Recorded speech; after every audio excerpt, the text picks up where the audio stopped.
How to control immigration, the challenge for the Prime Minister, not just because of how it's made Farage's reform more popular than his party, but because we risk becoming an island of strangers. Every area of the immigration system, work, family and study, will be tightened up so we have more control.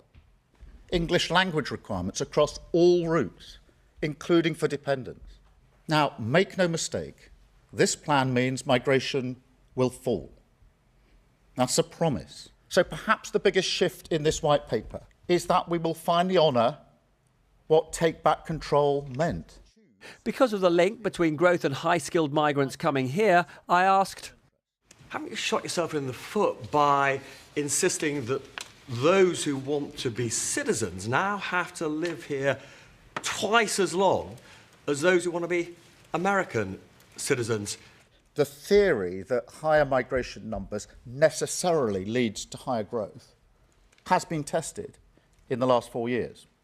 So we've had the highest net migration when the last government lost control to nearly 1 million and stagnant growth. In relation to high talent, where we want the very best into the country, we will have routes to get that talent into this country.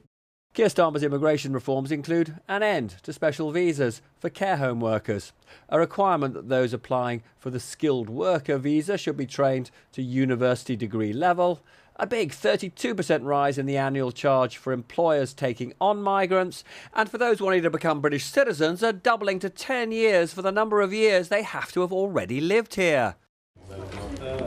For those managing and working in care homes that look after the elderly and infirm, deep anxiety. 20% of my workforce are overseas workers who have paid to come over and do an amazing job. We cannot afford to lose this at this moment. It'll have a catastrophic event on the care that we provide. Here's the squeeze on Starmer. She says she can't do without overseas workers. He wants none of it.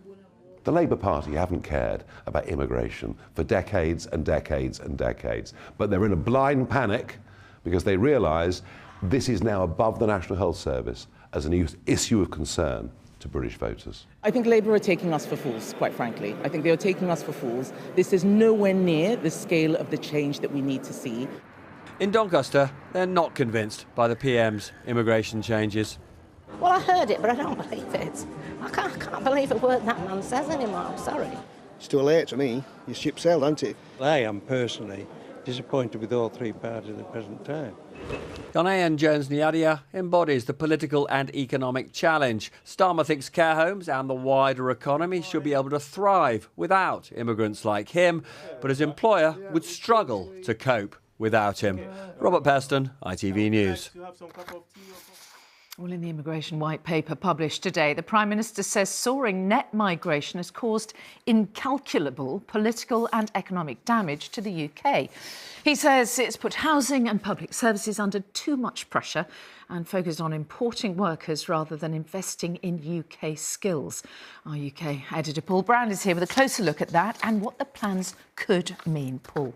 Well, Mary, today's rhetoric was quite a shift for a Labour government, but it's no wonder that immigration has been rising up the political agenda because it's been rising on pretty much every graph going. This is net migration, the difference, as you all know by now, between people arriving and leaving the UK. For years, it bumped along the bottom here. I say the bottom, 200 to 300,000 was still quite controversial. But look how it soared since we completed Brexit, almost touching 1 million at its peak, before then falling slightly. The argument that mainstream parties have traditionally employed is that all that immigration is good for the economy. Most economists would agree, even if the benefit is quite small, perhaps contributing less than 1% of GDP. Today, the Prime Minister turned that argument, though, on its head. Look at this, for example. This is GDP per capita, a way of measuring our living standards, really. It has flatlined throughout that period of soaring net migration. The dip there is just the pandemic. Proving this, the government says this proves that more immigration doesn't mean more money in our pockets. So what economic impact will today's measures have? I think the impact of the total package on the economy is likely to be relatively small.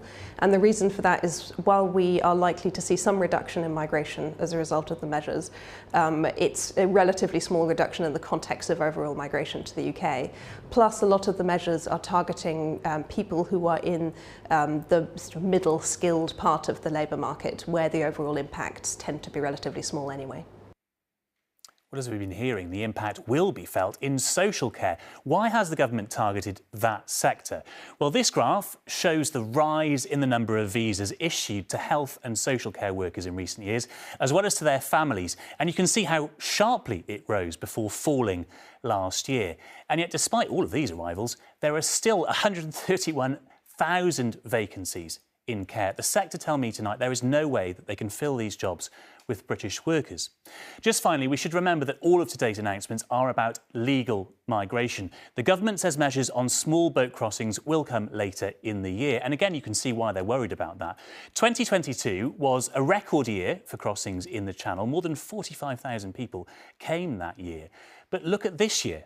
It is already tracking above that level. So far, 11,500 crossings. This is a very different challenge to the question of legal migration, but Labour has promised to tackle them both, fearing a temporary stay in government, Mary, if they don't manage it.